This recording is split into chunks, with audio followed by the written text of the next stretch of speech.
Good morning. I hate my job.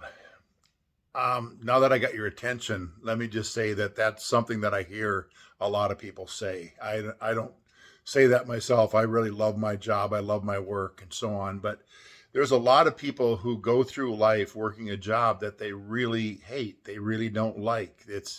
They don't find, and a lot of it has to do with their attitude as they get up in the morning, as they get ready to go to work, the dread that they have. And some of it is merited. Some of jobs are terrible jobs and so on. But Mike Rowe, one of the celebrity spokesman, does a show called Dirty Jobs, and he goes into some of the worst situations of life.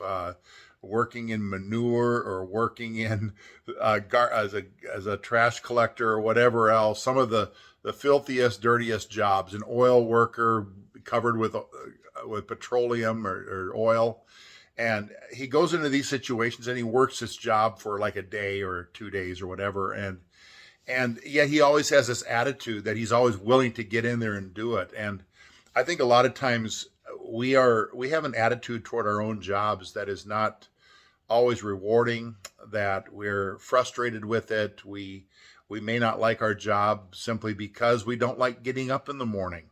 We don't like getting ready. And so a lot of it has to do with our attitude and what we do.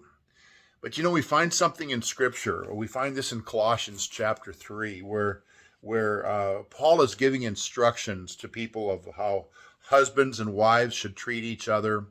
And then he gets into how a slave should respond. Now, slavery is not something we condone at all, and I'm not so sure that Scripture condones slavery either.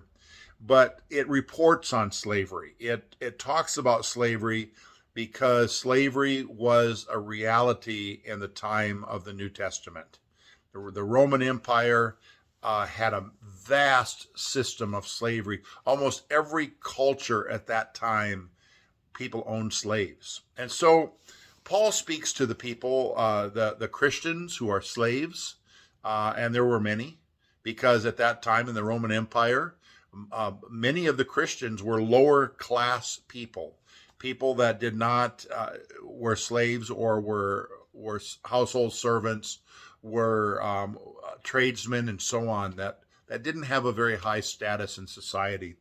So Paul addresses them and he tells them how they should look at their work, how they should perceive the job or the role in life that they have. And he says this: slaves, obey your earthly masters in everything you do. Try to please them all the time, not just when they were watching you. Serve them sincerely because of your reverent fear of the Lord. Work willingly at whatever you do, as though you were working for the Lord rather than for people. Remember that the Lord will give you an inheritance as your reward, and that the master you are serving is Christ. But if you do what is wrong, you will be paid back for the wrong you have done, for God has no favorites. So what he's saying there is that the job that we have, we are to do it as if we are working for Christ. So, you're talking about a change of perspective, that when you get up and you go to that job in the morning, you do that task during the day, even for retired people, that task that you just hate doing. Think of it as something that you are doing as unto the Lord. That changes our perspective completely.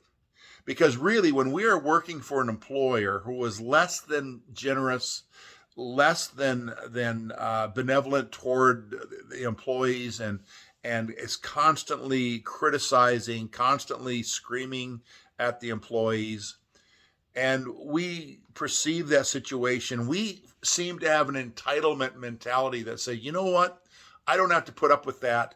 And because of the way they're acting, I'm not going to do my job well. I'm just going to do as minimal work as possible.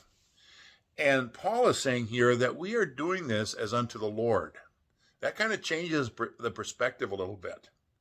Now, I'm not saying that we should stay in a job that is abusive. I'm not saying that we should necessarily stay in a job that we don't like. But I am saying this, that as long as we're in that job, as long as God has called us to that place, that we should have the attitude of a servant, have an attitude of a slave, have an attitude of, I'm doing this as unto Christ.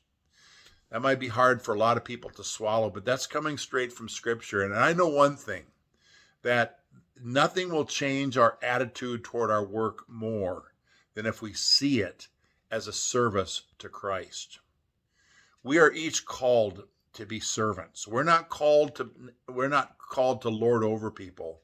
As followers of Jesus, we are called to be servants. Let us serve with gratitude. Let us serve with humility. Let us serve with love. Amen.